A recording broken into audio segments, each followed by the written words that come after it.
A man who fathered 2 children with his own daughter during 30 years of abuse has been sent to jail. The man, who's from Essex and can't be named for legal reasons, admitted rape, incest and indecent assault. Let's go live to Kevin Birch. Kevin, this is a shocking case. Susie, I think it's impossible not to be shocked by this story. The fact is, this father, who's now 68, abused his daughter over the best part of 3 decades. Now, the Crown Court in Chelmsford was told that while she wasn't physically imprisoned, she was controlled by her father.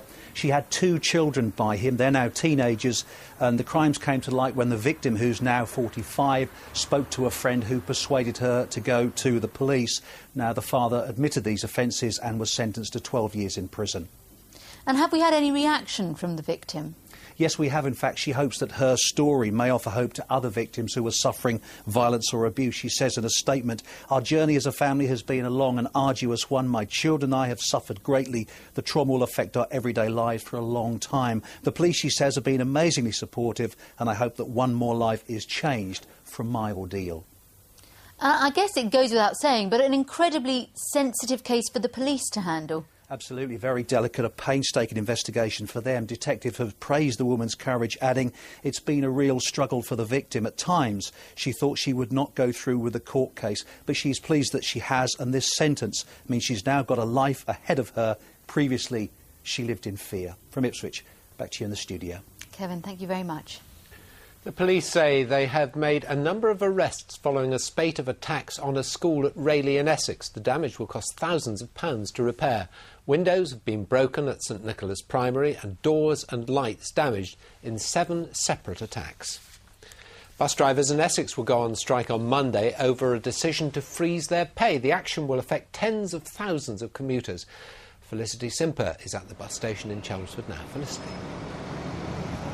Well, Stuart, it's business as usual here tonight. There's around 200 bus drivers who work in this area, but I think on Monday it's going to be a lot quieter than this. Now, it's members of the Unite union who are going on strike, and that action comes after talks between Unite and First failed to reach any kinds of agreement, even with the help of ACAS. So let's take a look now and see who it's going to affect. Bus drivers here in Chelmsford will be on strike for 24 hours, along with their colleagues in Colchester, Braintree, Clacton, Harwich, Basildon and Hadley. Now, the strike starts at 3 a.m. on Monday the 12th of October, and it will also affect services at Stansted, so there'll be no airport services running on that day.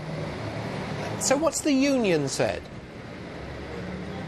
Well, Unite say that First have no excuse to freeze pay after the company posted an annual profit of around £134 million.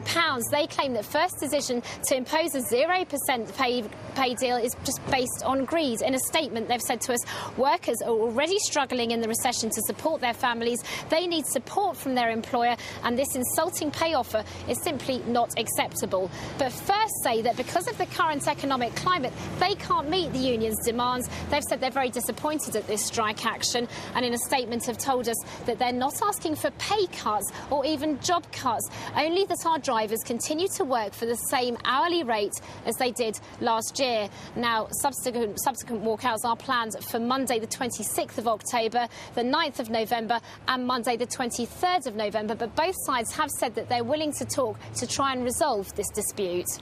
Felicity, thank you very much. The Norwich boxer John Thaxton has announced he's to retire. The former British and European lightweight champion lost his last ever fight on Saturday. Tom Williams looks back on his career. John Thaxton turned pro aged 17, his dream to win a Lonsdale belt. It looked a distant hope after a car crash forced him to retire. Jono was down but not out. Here, Norwich, John Thaxton. I want to wake up Sunday morning, European champion. His lightning-fast fists earned him a host of titles, including the British Championship. At 35, Thaxton's decided enough's enough, cuts and bruises along the way, but he goes out with many great memories. Tom Williams at BBC Look East.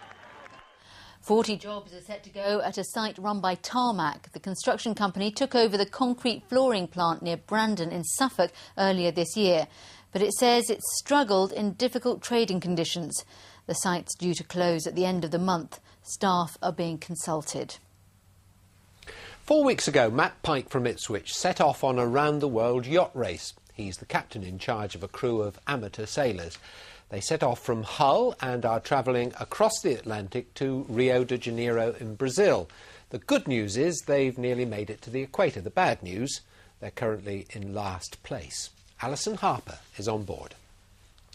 Matt Pike is not only the skipper of Edinburgh as it races around the world, he's also training the novices, many of whom have never sailed before and have little idea what an ocean race has in store for them. There are times when it's unbelievably frustrating and I just feel I'm not getting the message across.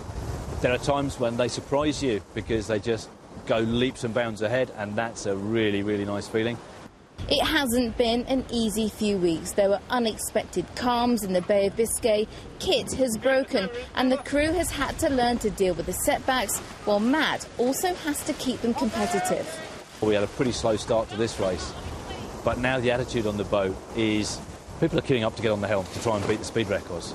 People are wanting to do better than they did on the last time they were on the helm. And that self-motivation is driving this boat faster and faster and faster. Despite numerous ocean crossings, this is his first circumnavigation and he hopes it won't be his last. The equator is beckoning, then the last push to Rio, and Matt will have taken his novice crew on their first ever ocean crossing. Alison Harper, BBC Look East, in the middle of the Atlantic Ocean.